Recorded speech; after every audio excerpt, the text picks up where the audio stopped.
Anybody watched any good documentaries lately? No. I have. Have you? What did you watch, Amy? That was about crop circles. Was it? Tell us all Yeah. about it. I like how Neil said no. There was crops in circles. Crops and circles.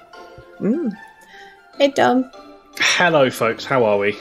Sorry, I'm sorry I'm late. I was sat in a Zencast recording for like 5 minutes going, where the fuck is everyone? And then I realised I'd clicked an old link and I was in like July's one. I was like, that'll be why no one's here. That would be it. It's a new recording every time. That's it. Well, no, because I saw your ping come through in the group, Stu, and I went to click it. For some reason, I've still got the old, the other chat, sort of where it's minus Darren whilst he's been away. I had that open. I was like, oh, it must be that one. I didn't really look at what I was clicking, and then I was like, oh, it's July. That's why it's not working. Well, we are 8 minutes into our preamble, and we haven't told our listeners what we are doing. So you're here just in time, Dom. 8 minutes. It only says 1 minute for me. I know, but remember we said whenever three of us are together, that's when we're going to start recording. That is true. I'll probably edit a lot of it out, to be fair. I was going to say. Yeah. I feel like when there's that much, you might need to do something about it. But anyway, yes. Welcome back, listeners, to Tales from the 20 Side, a Pathfinder 2nd Edition Let's Play podcast. My name is Dom. I'm your GM for this game and for many others, and I'm joined by Stu. Hello. I'm joined. Oh, that was a very long hello. That really threw me. I thought you were going to finish. I was like, I'll jump in with my next thing, and I couldn't because you were still fucking going. We are joined back from the abyss. Welcome back, Darren. Hello. We're also joined by Neil. Hello. And we're joined by Amy. Hello. How is everyone, folks? It's been a while, isn't it? 4th of July was the last one. Yeah, like 5 weeks, 6 weeks. Yeah. Who are you? Yeah, who are you guys, and why are you in my flat? What's this about? Going on? Well, I was What's quite that been intrigued. up to? Well, when you said back from the abyss, I've wondered who you were going to mention, because obviously Darren's been away, Neil's been on holiday, and Amy's been to Wiltshire, so, could have applied to anyone. That's true. I did live for best part of 25 years in Wiltshire, so I heartily concur. I love Wiltshire. It was very nice. Very nice. I love Swindon. Are you sure? Yes, I am. Swindon has far more going for it than the media will have you fucking believe. Again, it gets a really hard knock in the media, and it's bullshit. It's got a lot going for it. I wouldn't say it gets. It's entirely unfair. I also lived there for, let's say, best part of 25 years. It's not the best place in the world. No, it's not the best place in the world, but it's nowhere near as bad as the media place. It's like Slough. Slough's got a lot going for it that, nobody ever talks about, and people like to knock Slough. I think a lot of places are really nice when you live in them, and people from outside of those places don't really understand it because they haven't lived there. I thought it was all kicking off for a minute there. The council in Swindon are a bunch of... I'll just insert bleeps because that'll do. Yeah, Mr. Robert Fuckland. Oh, criminal. He's a criminal. He is.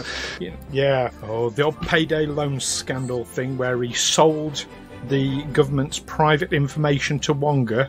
Oh. Wow. Oh. Yeah. Not a nice person at all. But there we go. Yeah, what's everyone been up to, folks? It's been a while since we were all together. Mostly on the holidays. Mainly I've been sweating.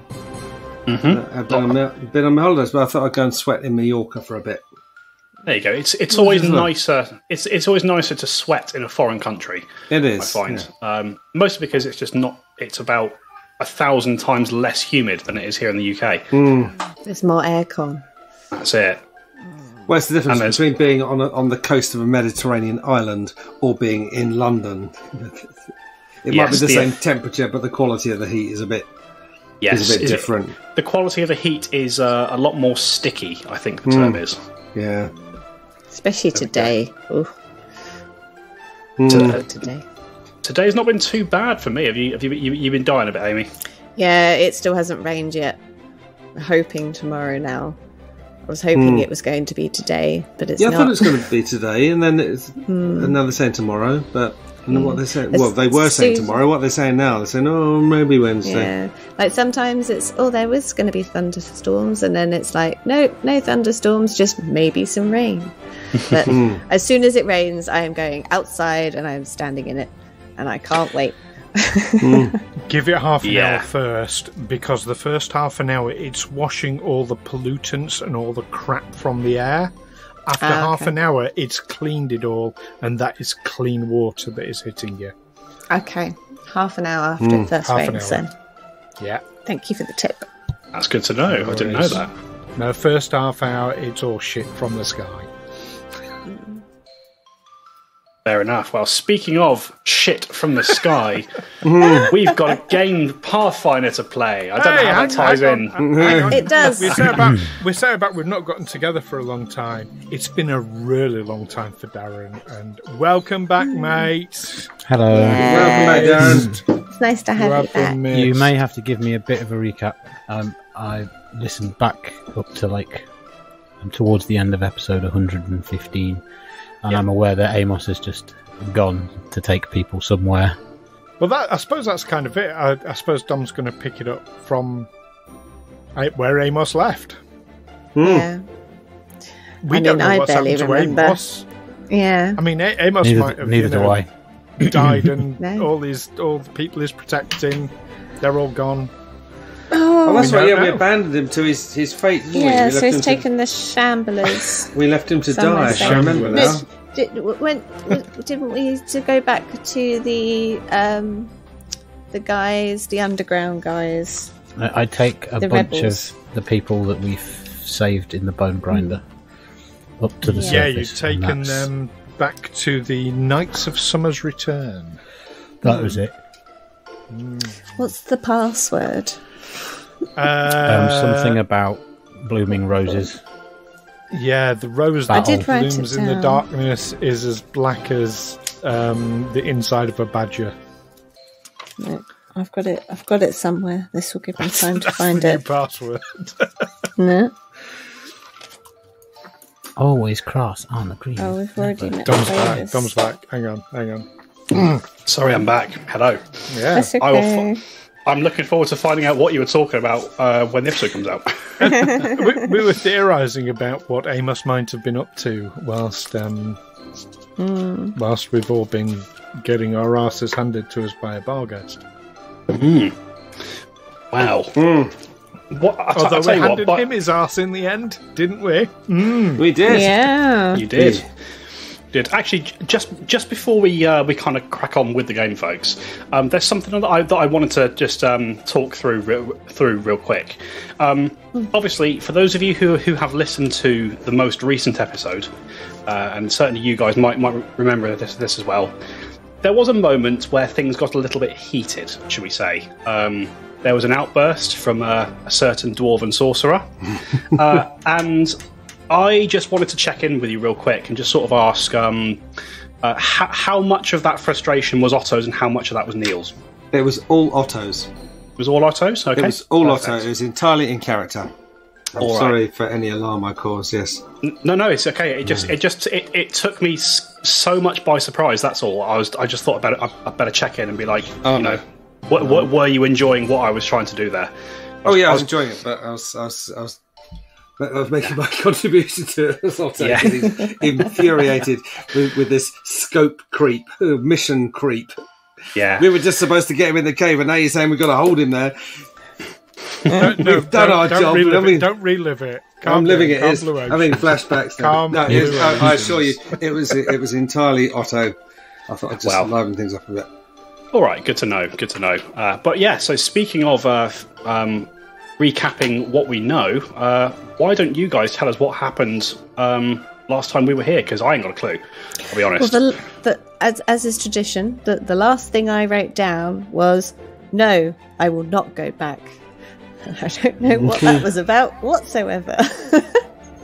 I actually know what that is, and that's actually not relevant to the game itself. That was relevant to a conversation that I had, that Stu the player had with Amy the player afterwards. Oh. Well, it's a good thing you remember, because I don't. I was catching up on episodes, and I made some notes. So I have some notes that are a couple of names, and then notes about conversations on donuts, custard, and lasagna with mayonnaise. And pork pie jelly again. Yeah. Nice. That came back. That came back. Well, it does Sadly. with Darren, obviously. Yeah, mayonnaise with lasagna. Mayonnaise with cold lasagna. In a sandwich. I will log off right now and never speak to you again. Oh dear. Right. In fact, I don't know why I bothered coming back. I'm disgusted already. Did you not miss this? Despicable human being. Are you saying the lasagna should be hot when you have it with mayonnaise? Or in a sandwich. I mean, it's eggs, eggs a and sandwich. A lasagna. Eggs And a sandwich. That's all it is, isn't it? I'm not against that. Putting some lasagna in some bread. Chef You've got to have garlic bread with you. I was on holiday once in Italy with some friends, and my friend's wife, we stopped at this cafe, and the waiter came out, and my friend's wife said, well, can I have this to eat and this to drink? And he said, no, you can't. That doesn't go with that. He said, you're going to have this instead, or this with this, or that with that.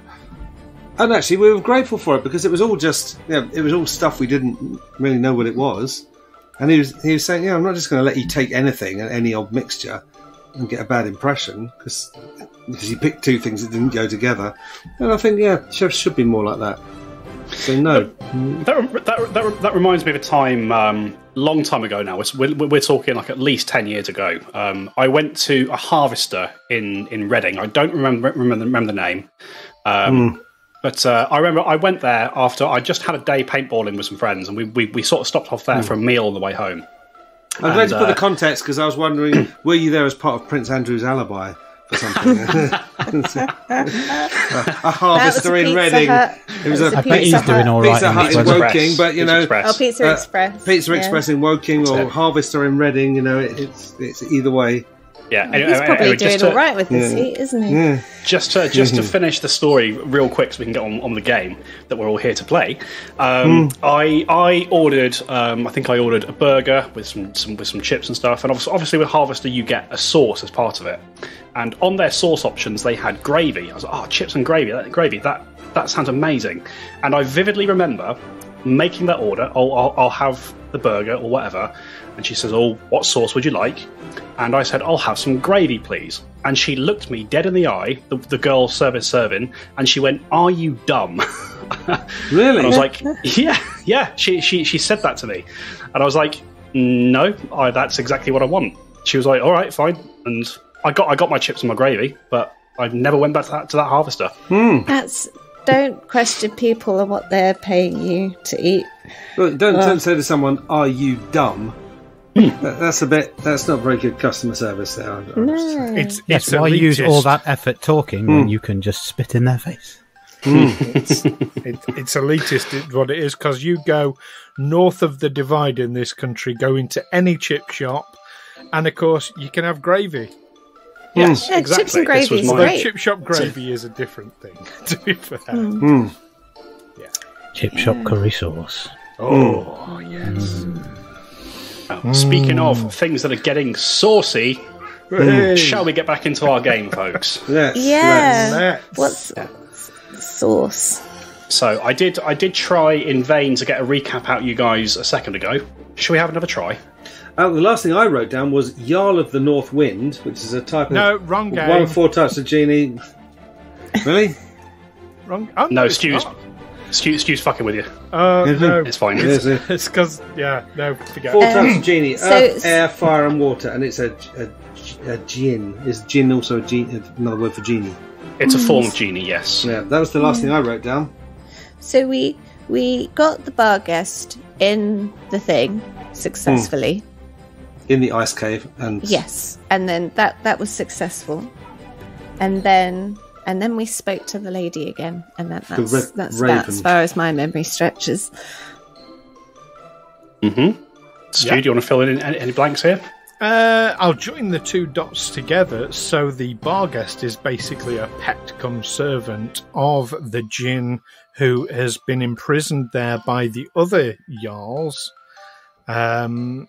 And that prison is being guarded by Red Raven, who is this... I'm going to say sort of champion of, but I don't know in terms of class, just more in terms of like a representative of Pharasma, working with the creepy ones, what they called, chuds. I always want to call them. The Caligni. Caligni, thank you. Yes, working with the Caligni to help protect the Undercity. And now we're being guided away. I mean, Alwyn's a bit torn. What's Alwyn torn about? But he has things he wants to ask and talk to Red Raven about, but he knows he needs to get back, and maybe he'll come back one day. Maybe he will. Certainly, for the time being, your little group, I believe, has bid farewell to Red Raven, and has begun to be escorted back to the surface, and that's as good a place as any for us to jump back in, I think. So,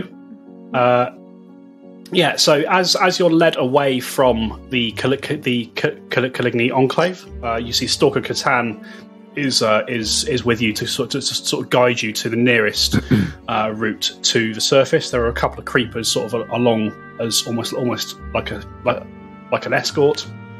You don't see much of them. They stick to the shadows most of the time. You sort of catch glimpses of them here and hear their slightly creepy laughter echo through the buildings every now and then.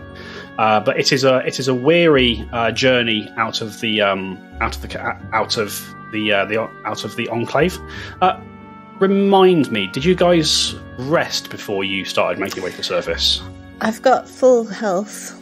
Yeah, I've got New Day, all spells restored. So yeah, perfect. I think you took a night's sleep in the underground, or day. It could be you've got no idea what the actual time is above ground right now. You've been underground for so long. But you're led through the Undercity. Stalker Catan leads you for perhaps, sort of half an hour off in a roughly southerly direction. So I had to think about which way round my map was. And after a short time, you come to a spire that was perhaps once like a cathedral or something within the Undercity, and you can see that it reaches all the way to the ceiling of the cavern and actually disappears from sight. And Stalker Catan will say to you, "Yes, this here is the nearest route up to the surface world. This is where I leave you. I bid you all farewell, and perhaps we'll see you again someday." Perhaps we will. Hopefully. And once again, in case it wasn't abundantly clear, you have done a very good thing down here. Not just for us, but also for the wider world. That thing could not have been allowed to roam free any longer. That's what we're here for. Yeah, we're in the business of doing good things. We are. Aren't we, Otto? We are, yes. We always do good things. Well, sometimes there is a good outcome. Clovis. Thank you, Stalker Catan. Poor Clovis. I did everything I could to save him. But... Who's got Clovis, by the way? Did we give him to Amos? Yes. You did. So he's been taken topside already. Okay, fair enough. All right. Stalker Catan will sort of look across all of you. He gives you a nod of respect, and he just says, "Well, very well, Bright Walkers. Shadows veil you. Be safe." And tell Red Raven that we've gone back to the surface. Thank you. I will let her know that you got here safely. Be on your way now. Farewell. Thank you. And as he finishes talking, you see he steps back into the penumbra on just like the edge of your light, and he vanishes into the shadows. And you hear this the chuckling of the creepers fades away into silence, and you are left before this ruined cathedral that seems to have a route back to the surface. What would you all like to do? Creepy. I'm glad of the silence now. And who calls themselves a stalker, really? I mean, being a stalker's bad enough, but advertising it anyway. Yes, right, shall we go? You hear a voice whisper from the darkness behind you. It's a title, not a choice. Okay. Let's go. Moving on. Even so, yes, let's... Yes, straight Feel through the doors? Are there Yeah. doors? Yes, there are a set of doors that lead sort of into this ruined cathedral. And when I say ruined, it is ruined. Like, really, only the steeple is still intact. The rest of the building has crumbled away to nothing. In fact, it's so badly damaged and sort of so time worn that you can't even tell what deity this building was once dedicated to. But you step inside what remains of it easily enough. And you do see an intact staircase leading up to, presumably, what was once the steeple of this tower that connects to the ceiling of the cavern. Nice. So we go up there, do we? And that's the way out. So. He didn't actually say, did he? No, but I mean, up's up. Up is Want up. to go first, one of you, or Yeah, shall okay. I? Okay. Now I'll go have a look. I'll take the rear if you like. I'll follow. All right, so you begin ascending these stairs ahead of you, and to start off with, they seem a little bit rickety. You know, they're sort of wood that has been sort of eaten a little bit by rot, but are still in, you know, actually quite exquisite condition considering how long they've been down here. And the steps creak and groan a little bit as you begin to ascend. But you quickly find that the wood settles and kind of adjusts to your weight, and you find that the steps themselves are strong. And you ascend the spire of this cathedral. At the very top of what would have once been perhaps a bell tower or something, you find you break through into an earthen tunnel that ascends upwards through the rock. And you continue further upwards, perhaps no more than sort of 15-20 minutes of walking up this tunnel. And when I say walking, you have to scramble at some points. You have to climb and haul yourselves up sort of little lips and ledges as this tunnel twists back and forth on itself. But eventually, after not too much hardship getting yourselves up this tunnel, you break through. You come to what initially appears to be a dead end, and then you realise that it's not a dead end at all. You appear to have come there. There's like a wooden panel at the end of this tunnel, which you sort of tentatively push and tap, and you find that you find yourselves in the back of a wardrobe, an empty wardrobe. Fucking hell, we've been in Narnia. There's a lines. Shall we open the front of the wardrobe and Are see there who's... clothes in the wardrobe? Oh, it's empty. Yeah, the wardrobe is empty, and actually, what I would say is kind of as you sort of push through this back panel, you look around and you find sort of cobwebs and spider webs and that sort of thing in the corners of this wardrobe. What I will say, as you sort of glance around, you look at the dust on the floor of the wardrobe, and you see that it has quite recently been disturbed by potentially quite a large group of people. That should hopefully be Amos and the gang. Let us hope. Okay, let's get out of here. Right, you push your way out of this wardrobe, and you find yourselves in what looks to be quite a rundown little building. You're not entirely sure where in the city you are, but the building you come out into, there are no initial signs of life. The room you enter into is cold and dark. You sort of glance towards. You can see that there's a window on the left-hand side, through which you can just make out the sort of dying light of sunset.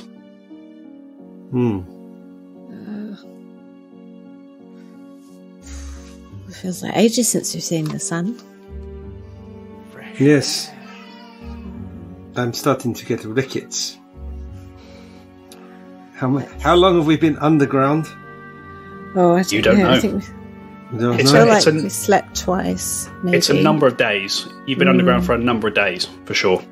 Yeah, and then before that, we were in prison, so we weren't there for very long. Felt long.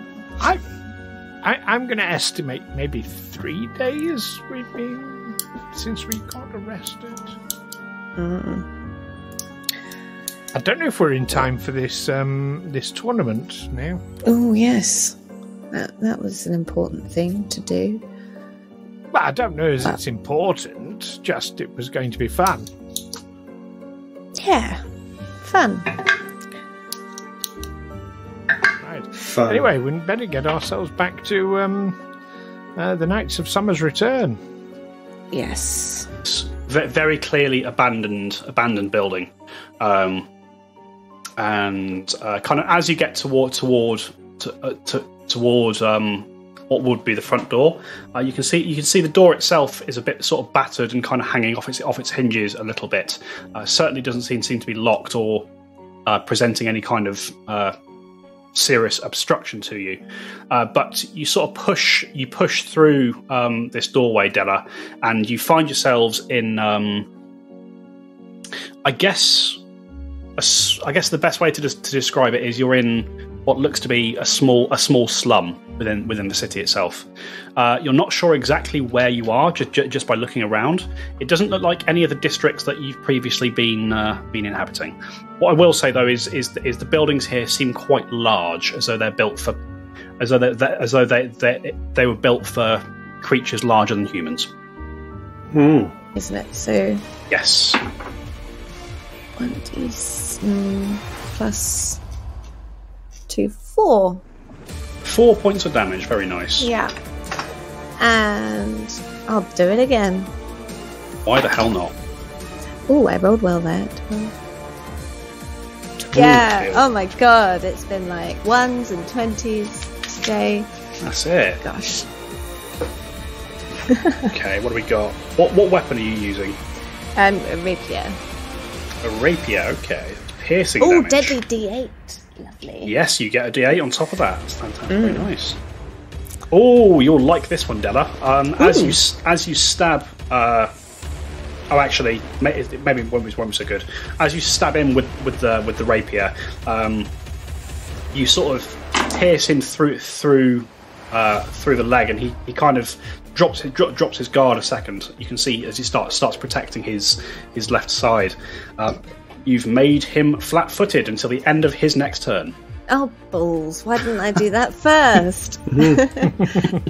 So, in damage-wise, so I just double the rapier damage and then 1d8 on top, yeah? Yep, so you roll your rapier damage as normal, and then you roll an extra d8 afterwards. Okay, and then I double... You don't double the d8. You don't double the No, D8. but I double the other one. So in that case, then I got 10 from the D6 in total. Very nice. Doubling that, and another 3, so 13 total. 13 damage. Very nice. Right. This sort of blue blood leaks out of the creature's wound from the wound where you stabbed it. That's your end of your turn, though, isn't it? Yes, that's enough damage for me to date. All right. Okay. End of Della's turn. It is. I've just realised I got my turn all the wrong way around. Never mind. So it should now be the turn of the creature that has just run away, and it's going to do exactly the same as it did. It would have made the attacks, then it would have slithered away. So I'm just going to actually do the one that I missed instead.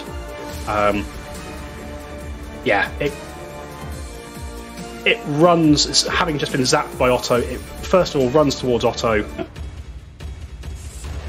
So that's 7. So the creature on the roof, now looking actually quite badly injured, having been sort of burned and charred by these lightning bolt blast and Della's swordplay. But that ends your turn, Otto. We're round to Alwyn. Right, so the 2 on the ground have run away. The one upstairs is still casting Della. Can I climb up on the roof? You absolutely can. Athletics roll, please. 24. 24, yeah. Easily copying what Della did previously. You use the gingerbreading and a windowsill, perhaps a drain pipe here and there. You pull yourself up onto the roof easily enough. Right. Can I get into a flanking position with Della in one move? You cannot. Okay. Can I get up to the creature with one move? You cannot. He's just out of range. So I'm 2 moves. I'll use 2 moves to get into a flanking position with Della then. Alright, fine. Office escape, I like it. Yeah, you sort of totter around him. And that's the end of your turn. That is. Alright, end of your turn. We're back round to them. That one. Oh, it's the one that is now in between Della and Alwyn. Sort of seeing the 2 of you rush around. Actually, what he's going to do, he sees you rush behind him, Alwyn, and as you do so, he swings out with his tail towards you. Thank God for that. That's a hit at last. 27 to hit. 27 is a hit. It's a hit. Excellent. So, Alwyn, you take 9 points of bludgeoning damage and a single point of ring damage. Okay. As that attack strikes you, you feel the tail constrict around your legs and pulls them from under you. It'll use its second action to knock you prone. Can you make a reflex save for me, Alwyn? Okay. See if you tumble off the roof. Oh no! Ooh, that's not a good roll. Dirty 20. Dirty 20. Dirty 20 is enough. As he sends you sprawling, you are knocked prone and you roll toward the edge of the roof. You catch hold of the edge. You sort of swing off it as you do so. You're not knocked off to the ground, but you are definitely prone for sure. And then he's going to use his third action.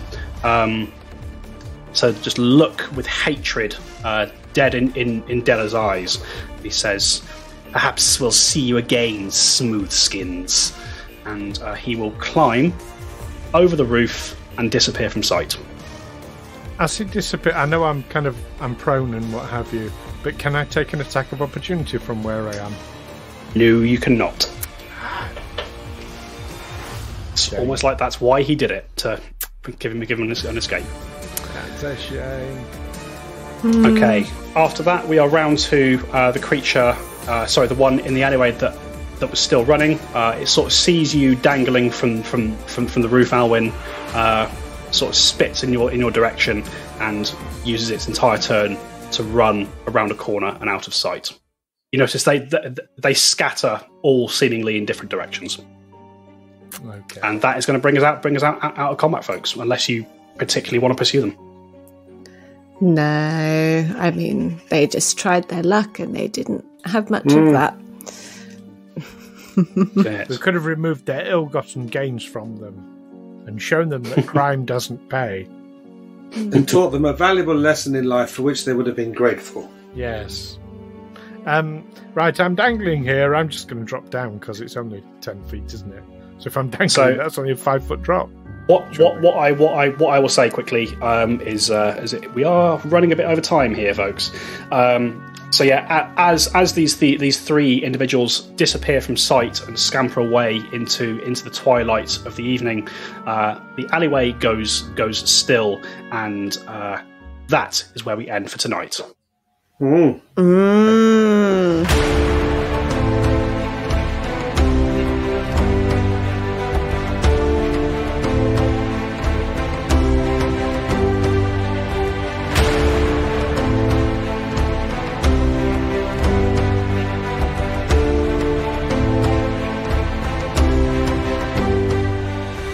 Tales from the 20 Side is a Feeble Films production in association with Juicy Falls, music by Nazar Ryback from hooksounds.com, editing by Stu Jackson. Find us on Facebook, Twitter and Instagram by searching Tales from the 20 Side or by visiting talesfromthe20side.com.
Sorry you didn't have much to do tonight, Darren.